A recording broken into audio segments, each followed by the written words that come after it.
दोस्तों, दिन सदा एक समान नहीं रहते हैं।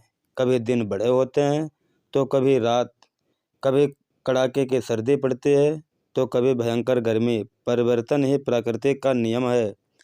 प्रातःकाल उदित होने वाले सूर्य को भी सायंकाल अस्त होना पड़ता है, परंतु दोनों स्थितियों में उसके लालिमा कोई अंतर नहीं आता है। न उसे उदय का कोई हर्ष होता है और न अस्त होने का लालिमा। बुद्धिमान होते हैं वे अपने धन, वैभव, उन्नति अथवा यश पर कभी अहंकार नहीं करते हैं, बल्कि वे तो और अधिक नम्र तथा परोपकारी बन जाते हैं। जिस प्रकार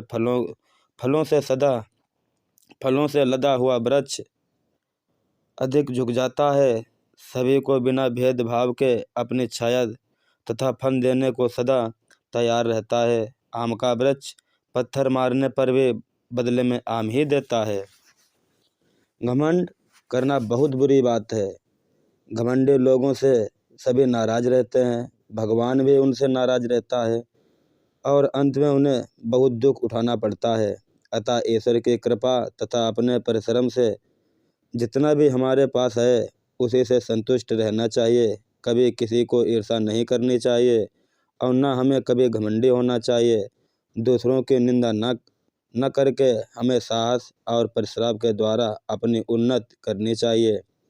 याद रखो, उन्नत तथा महान वह है जो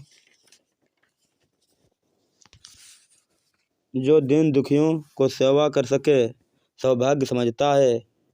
दुख सहकर भी जो दूसरों को देता है, एक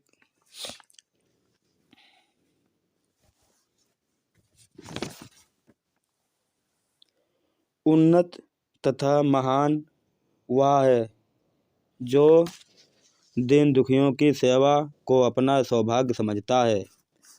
दुखी सहकर भी जो दूसरों को सुख देता है। दोस्तों, कहानी एक महात्मा थे। एक दिन वे कहीं जा रहे थे कि मार्ग में उन्होंने एक पके आम से लदा हुआ वृक्ष देखा।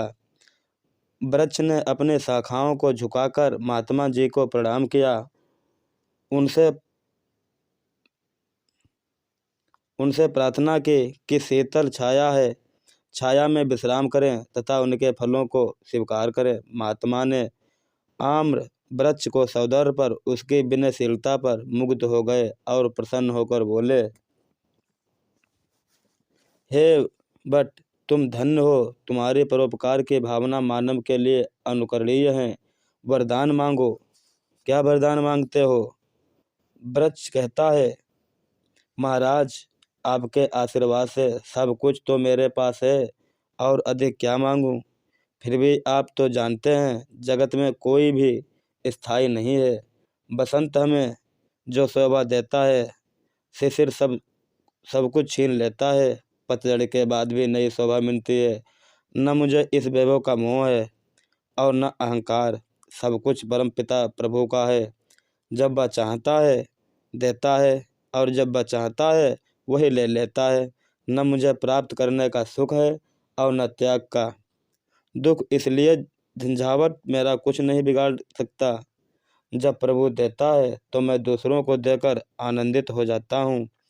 इससे अधिक मुझे और कुछ नहीं चाहिए। महात्मा जी वृक्ष की बात सुनकर गदगद हो गए और बोले, तुम धन्य हो, आज से आम फलों का राजा होगा। तभी से दोस्तों, आम सभी फलों का राजा होता।